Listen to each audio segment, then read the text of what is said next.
So, you've got a Jeep, that check engine light is staring you down, and the code reader spits out P1757. Well, you've come to the right place. Don't worry, this is actually one of the most common codes for these Jeeps, and we're going to break down exactly what it means and how you can get it fixed. So what is that glowing check engine light really trying to tell you? What's actually happening deep inside your transmission to trigger this specific code? While it sounds super technical, the cause is often surprisingly straightforward once you know exactly what you're looking for. Okay, let's get right into the nuts and bolts. At its core, code P1757 means your Jeep's computer is seeing pressure and the automatic transmission when it really shouldn't be. To be specific, picture yourself stopped at a red light, but you're still in drive. The computer expects to see zero pressure from the transmission.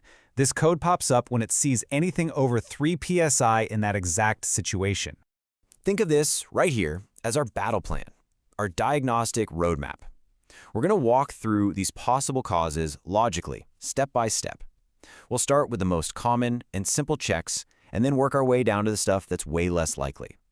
This is the exact path to follow to get this thing fixed right. So where do we even begin? Before you reach for a single tool, there's an absolutely crucial first step that can honestly save you a ton of time and a whole lot of money. And here it is, the first thing you always do is a full scan for any other transmission codes. See, P1757 can sometimes be a bit of a red herring. It can be a symptom, not the actual disease. Another problem in the transmission could be causing this weird false pressure reading. That's why you have to do a full scan first. If you find any other transmission codes, you've got to solve those before you do anything else.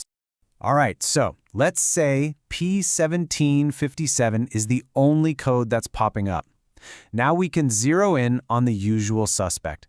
I'd say more often than not, this specific part is going to be your culprit.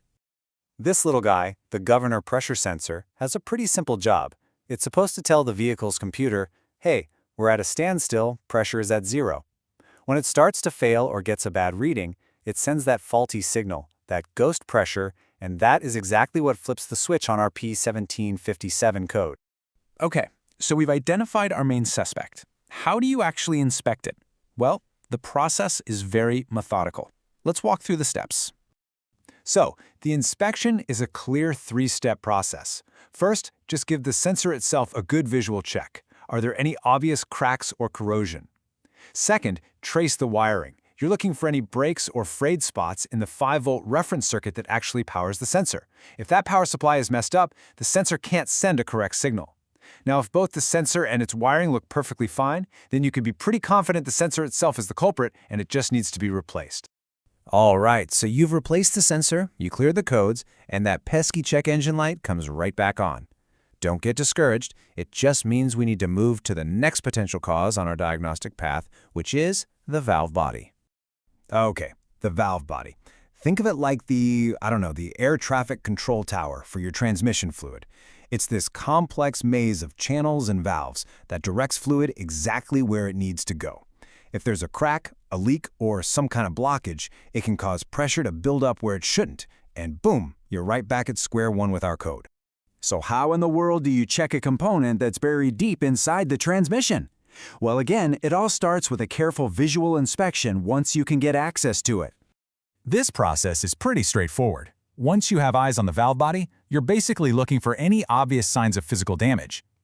Cracks in the housing or heavy corrosion.